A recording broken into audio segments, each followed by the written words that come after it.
Hey, what's going on out there, YouTube? This is SEL0220. I'm back for a brand new movie review. I saw it over the weekend when I went back home to see family in North Carolina. I love y'all from the bottom of my heart. Had an awesome time with family and friends, and I was able to enjoy the movie with actually Joe and then my mother, and it was a really great time.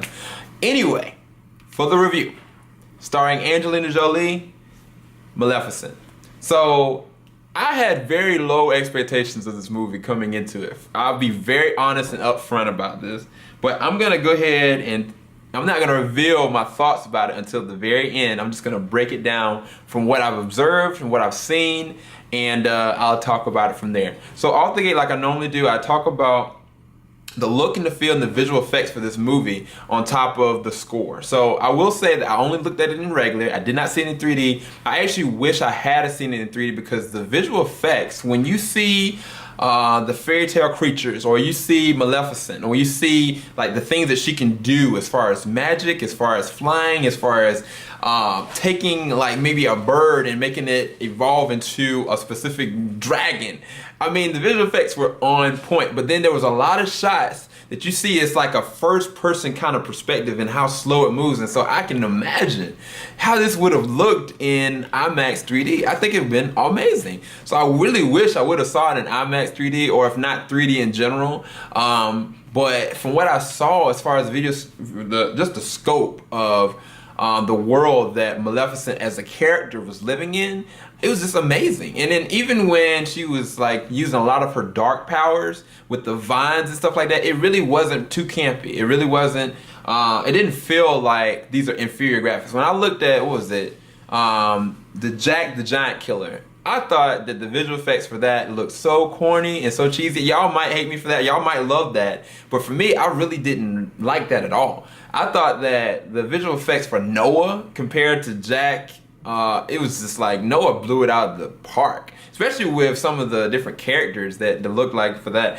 And I mean, I thought this was to that level of that caliber. And I thought that I knew actually Disney was kind of gonna go raise the bar as far as what they were gonna do, especially taking a character from the baseline cartoon. I think that, what was it? It came out, I think, 1959, Sleeping Beauty, and that's where this all surrounds. So I thought that was really awesome. There was also the score. So the score, I actually really enjoyed it. When there were sad moments in this, dare I say, I was riveted. I actually really enjoyed it. I was kind of engulfed in what was happening with each character. I mean, Angelina Jolie's character, like, she went through a lot, and it evolved her into the character we know she is. But more than anything, I thought that Ellie Fanning, or Dakota Fanning's younger sister, that she played in Super 8, she did a great job there, but she does an amazing job in this one. But Super 8, she played a character that was so like sad and down, and like I was like, wow, this character is happy and upbeat, and it's like she played her role to a T. And then of course, like, one of my favorite actors now,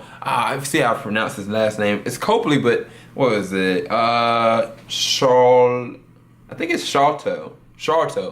But District 8, Elysium, what else?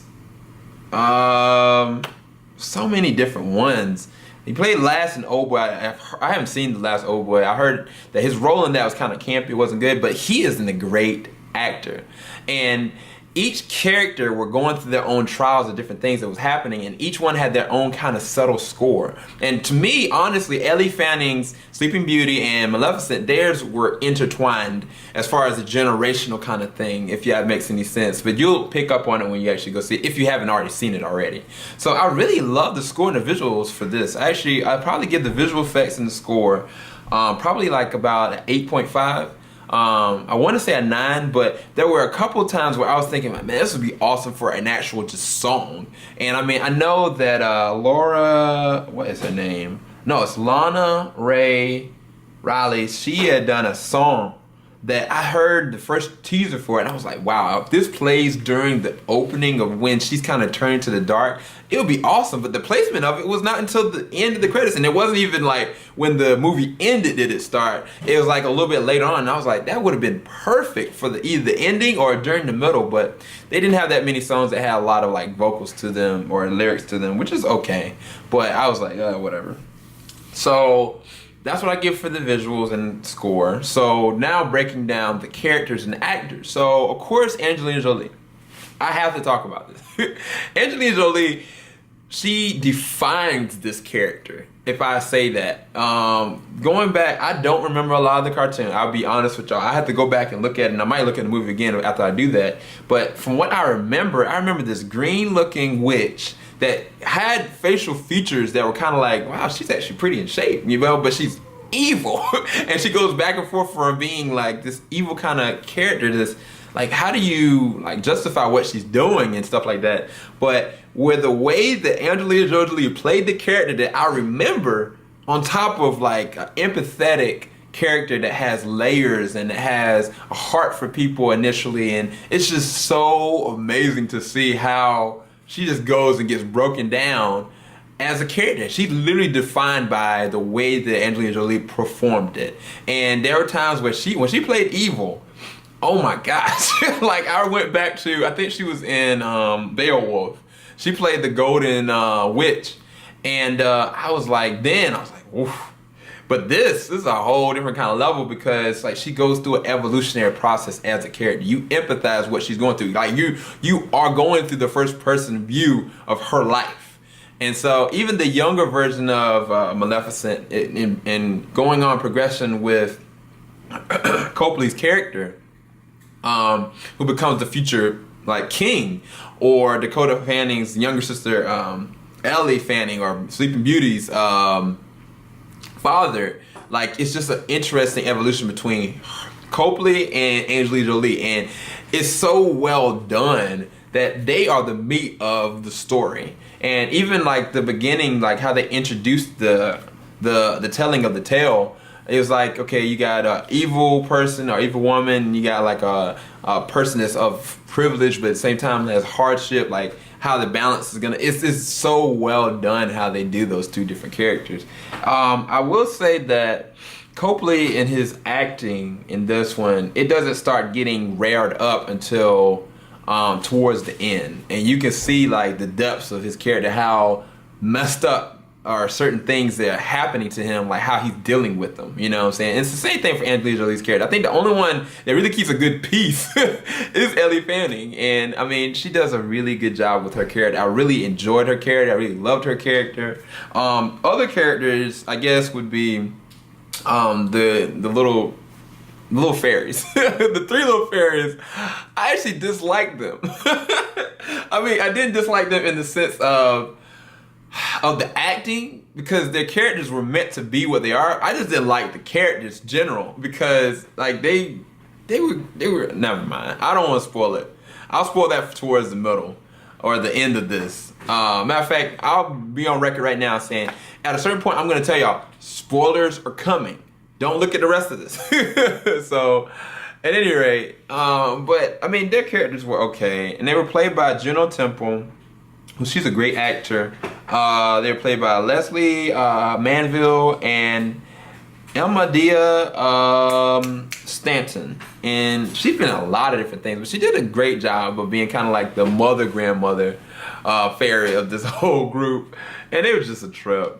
But everybody else is kind of like just put to the back burner. It was the characters, to me, the CG characters, they had a life of their own. They were introduced early on, and to me they had more substance than these fairy tale fairies, you know what I'm saying? But so I would say with Angelina Jolie's help, which she plays that role to a T, I would give it probably like a 7.5 as far as acting, because if I could just gauge it off of her, I would say it a 10, because she played the role very well. So going into the story, I'm not going to talk that much about the story, because in the spoiler section I'm going to talk in detail about it. But I will say that it was a really good, it was on really good pacing as far as the build-up of the character, because I was brought in not even remembering, and there's going to be a lot of younger generation that hasn't even seen Sleeping Beauty, you know what I'm saying? So I was brought in like, all right, I remember this, I remember the pricking the finger, I remember like Maleficent as how she looks, but other than that, I have no idea. So it's like an open canvas, and they play it very well as far as the story building. And each time that you see like a mythical creature and how they interact with the world, like you can tell like there is a lot of tension there. and you have like people that are coming up to power to try to protect the things that they love, and what in essence will they do to get and attain the things that they want or need or think that they have to protect themselves, you know? And I mean, the way that you have Maleficent's character, and she's introduced at a very young age, and she's such an interesting character, you're like, how did she get to this point? And that all, to me, it all evolves into the storyline. Like, the storyline itself evolves from her childhood all the way to the point of the person that we know, the evil person that she becomes, you know? But there's a lot of twists in this. There's a lot of different twists that I didn't even expect. I think there's some parts that I was like, man, I think this is what's gonna happen. Another character, actually, oh my gosh, I forgot a character. The Crow. The Crow, I forgot the person's name that plays the actor. Give me 1 second, I'll be able to name him. But, Sam Riley. He does a great character. Like the Crow, if y'all remember the cartoon series, like there's a little crow, he's like got these scowls under his eyes. But when he makes him a human at a certain point, his character is the heart of, in my opinion, Angelina Jolie's character on so many different levels. And they play that throughout the theme of the movie. Like there's times she'll turn him into something, or there's times that she'll like belittle him or anything like that. But to the core, like if you look back from her childhood to this point, it's just done very well. And I mean, even the kingdom in and of itself, where Copley is reigning as king, and how he evolves with the story and stuff, like it's just very interesting. So I'd have to give the story very interesting. To me, I would probably give it like a 7.5. So all around, I'd probably give the movie itself a 8.0, which surprised me, at the least a 7.5. But I really enjoyed it. It is catered to adults, and adults will get it, but it can also be a very family movie, like, you know. But there's a lot of action that actually goes on as well. And I didn't talk about that in the visual effects, but the battle scenes are amazing. Like, there's certain scenes that I was like, whoa, that was epic, you know. But I wish I had seen it in IMAX 3D, because I'd probably be talking about a lot more. So that's my review for Maleficent. Now I'm going to go into the spoiler section. So if y'all do not want to be spoiled at all, please, please, please, please do not listen to me. Block me out. Go like this. I might even have Joe come for a second and give his input about, because he enjoyed it. But going into the story, you have Maleficent. Okay, no, just reiterate. Do not watch any further. This is the spoilers. You have Maleficent. She is a character that has wings like an eagle. As a young child, she is taking care of the land area they are, where all the fairy tale characters are. They're like pixies, like fairies, like all these different kind of little creatures, like little trolls. Like, she's the guardian of them. Like, as a little kid, she's just kind of staying in the tree and just enjoying life and soaring through the clouds. And then she meets up with Copley's younger half, or Stefan. Stefan is the character that's played by Copley. At a young age, he's like this young thief. Like, he goes and he's trying to steal something because he feels as though his character needs something. And you find out later on that he comes from humble beginnings. He comes from, like, his parents are dead. He's living as an orphan. But you find out also that Maleficent is an orphan as well. So they knock it off very well together, but they come from totally different places. Maleficent has all this privilege, all this power. Even though she doesn't have any financial wealth, she has family. She has people that love her, that respect her. He has no one. And so his whole goal is to be in the palace. That's his whole goal for life. And so they become engulfed in each other. They start falling in love. And I mean, as I'm looking at this, I'm like, dude, there's some kind of way she's gonna lose those wings, because I don't remember Maleficent with wings, you know? Like, and there's also thinking about the way that in the old cartoons, she was like petting the bird and stuff like that. And you see Angelina Jolie's character at a certain point when there's an interaction with Stefan, where Stefan is given an object that he has to portray, and it's her. In order for him to keep the kingdom, because the king at the time, he was like, well, we can't be afraid of these fairy tale creatures. Like they can't be bullying us around. Like, man in and of himself has a need to control, you know, because he fears what he doesn't understand. And so the king felt like, all right, we're gonna wipe him out. Maleficent didn't have that joint. She brought these tree creatures. She brought the thunder. She's got abilities that I didn't even know about. It was just epic to watch, you know. And like the king couldn't do anything with it. He got injured. He was on his deathbed. But like he had said, if anybody can take this thing out, they will be gifted with like my inheritance, basically my kingdom. And Stefan came from humble beginnings. Again, he was not born into royalty. So he was like, I know how to do this. So he went, he played her so bad, y'all. It was so sad. I ain't gonna front. Like, they were just having an intimate moment, and then he gave her some drink. She fell asleep. This fool cuts off her freaking wings. And I was like, dang. And I think my mom was there. It was like, why? And when he does it and she wakes up, I was thinking he's gonna be long gone. He was staying along the sidelines, waiting for her to wake up.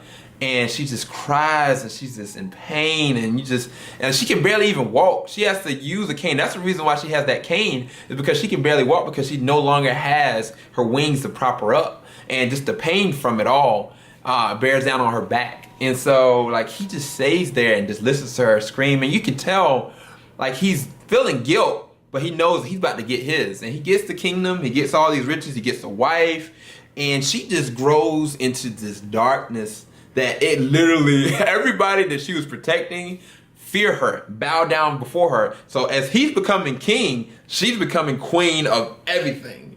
And it's just, the progression of it is just crazy, y'all. And the visuals behind it, it's just so much meat to it. And by the time that he has his first child and stuff like that, and all the little, the three little fairies, they were like blessing the child with like happiness and beauty and all this kind of stuff.